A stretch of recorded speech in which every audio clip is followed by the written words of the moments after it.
This is Andy Chambers. Thank you for joining me for today's update.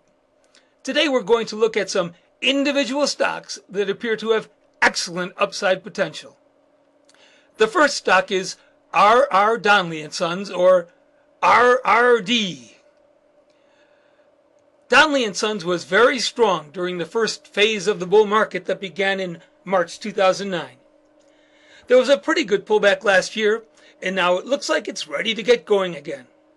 The initial upside target is last year's high of 23.20. The next upside targets beyond that are 27 and 30. Key support is seen at 14.87. The next stock is Charles Schwab Corporation, or SCHW.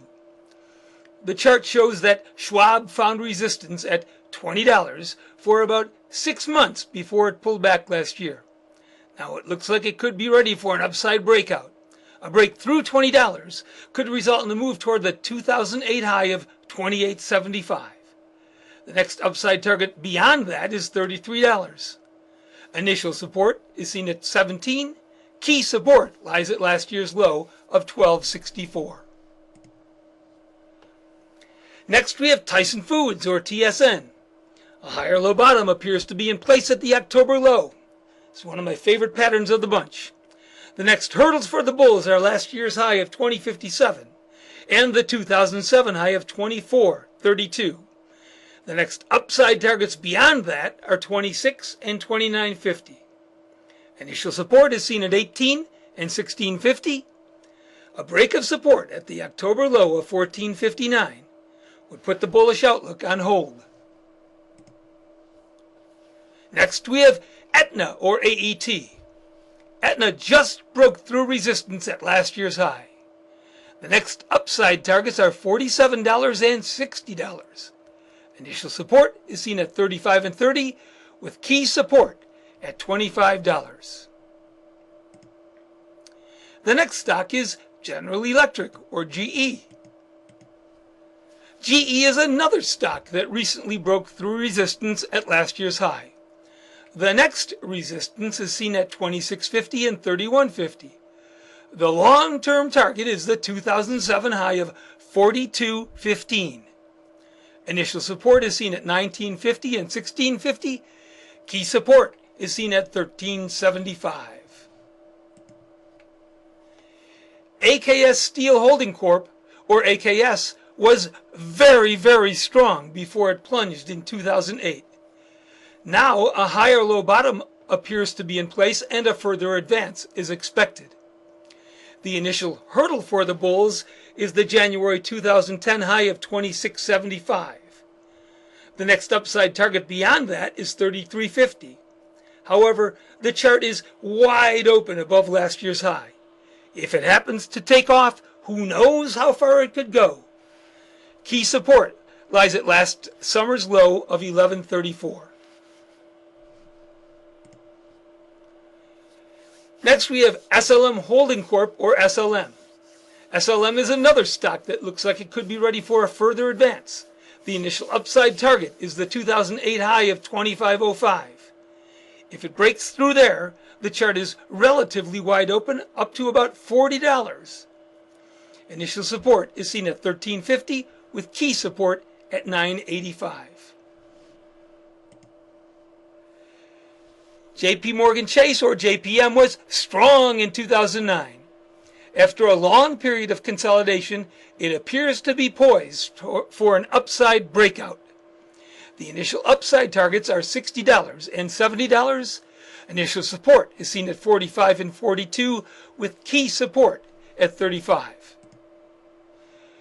Boeing, or BA, is another stock that was strong in 2009, but has been going sideways since then.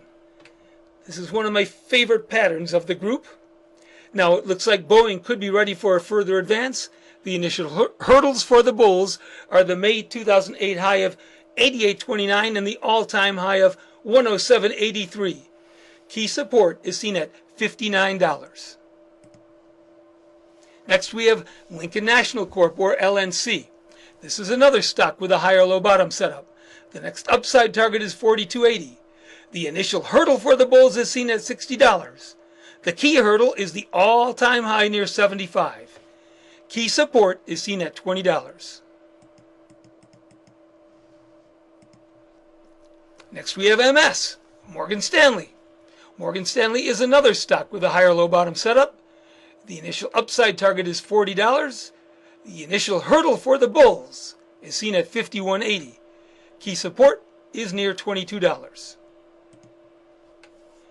Next we have Gannett, or GCI. GCI also has a higher low bottom setup. The initial hurdles for the bulls are seen at $21.68, $31.14, and $39. A break of support at $11.65 would put the bullish outlook on hold. The Hartford Group, or HIG, just rallied to the highest level since October 2008.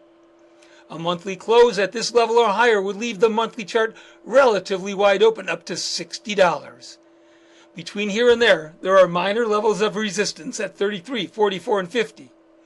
Initial support is seen at $27, with key support at $18.80. Next we have Advanced Micro Devices, or AMD. AMD is another stock that's been going sideways for over a year and now appears to be poised for a further advance. The next resistance is near $13. The initial hurdle for the bulls is just over $16. A breakthrough there could clear the way for a move toward $25. Key support is seen at $5.50. Next we have Goodyear Tire and Rubber, or GT. GT is yet another stock with a higher low bottom setup. The initial hurdle for the bulls is the 2009 high of $18.84. The next resistance beyond that is near $25. The long-term target is $30. Initial support is seen at $12.50, with key support at $9. The last stock we have for today is Legg Mason, or LM. Legg Mason is another stock that appears to be poised for an upside breakout after going sideways for over a year. The initial hurdles for the bulls are seen at $51.66 and $65.52. Initial support is seen at $33, with key support at $24. If you're going to buy calls on any of these stocks, we encourage you to buy as much time as you can. I'm going to repeat that. Buy as much time as you can. Also, at this point, the stock market is still very strong, and it could remain very strong. However, we should always be alert for signs of a top and adjust our positions accordingly. Well, thank you very much for your time and attention. Good luck and good trading.